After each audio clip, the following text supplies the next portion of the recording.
sorbet. Let's get started. To make this recipe, you will need frozen fruit, Greek yogurt, honey, and vanilla extract.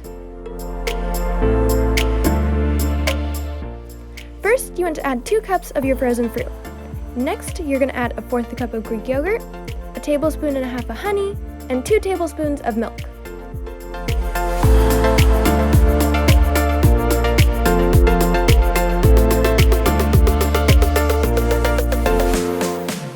Once you are done adding all your ingredients, you're going to blend them until smooth. Once you are done blending until smooth, you are going to add it to the freezer for about 1.5 hours, and then it is ready to serve.